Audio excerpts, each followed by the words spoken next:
Well, no, it would be. give me a minute No, here. that's yeah. Okay. Sorry, go ahead. Because surely the parent company has to make a commitment not to declare a dividend on shares, right? Not to distribute to shares. So no, because the issuer, the NewCo, is the whole shooting match from the token holder's perspective, and all the financial benefits flow through that. So if By virtue of what? Because the company is completely governed by the parent, and the parent retains the reserves the. Tom, tone it down, man. It's a discussion. It's not an interrogation. No, I'm just trying to get to the heart of it. I mean, I think that the parent company has to covenant not to distribute any value to itself. But it can't do that. Like so the contractual rights that exist between the token issuer, so the manager, and the token holders, essentially ends up being the whole shooting match. So the parent company, the only asset it has, I guess, sort of, well, I suppose it's got two assets in theory. One is, say, the 10 shares it owns, or 100 shares, or whatever it is, owns, so that it owns all of the shares in the manager. But the answer is, what does that give you? It gives you nothing financially. It gives you nothing at all, apart from pre-committed, control. you mean? It gives you control, is what it gives you, and so that control, does it ultimately rest with the parent company?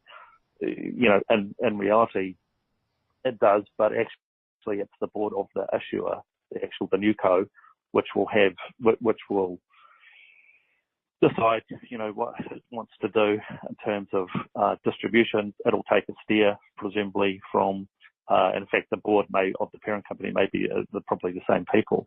But you talked before, Tom, about the parent company issuing a dividend. That's entirely possible. That would have no impact, though, on. So the parent company's only asset at that point is the 500 million tokens it has in the NewCo, you know, in the shooting match. And you could well be right, actually, that say a distribution is made in the NewCo, say it's whatever it is, like say $50 million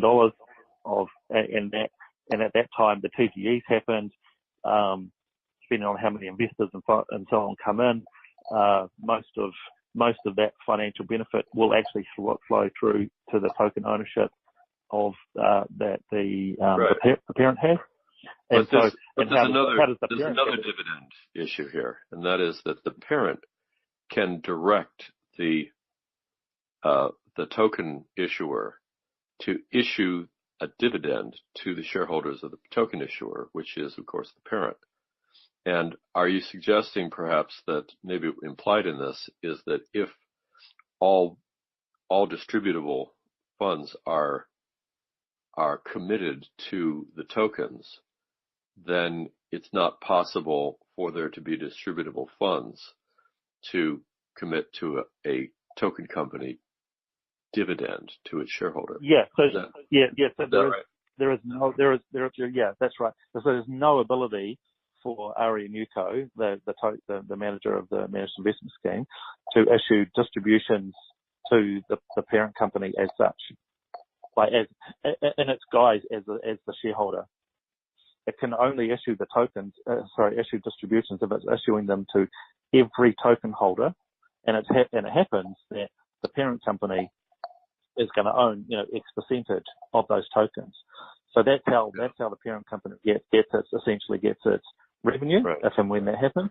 And you're right that say it was a listed company, the parent company at that point then has to decide, well, is it going to keep that money as cash? What's it going to do with it? Is it going to just distribute it to essentially its shareholders, the listed company shareholders? Well, if it decides, that's its decision, though.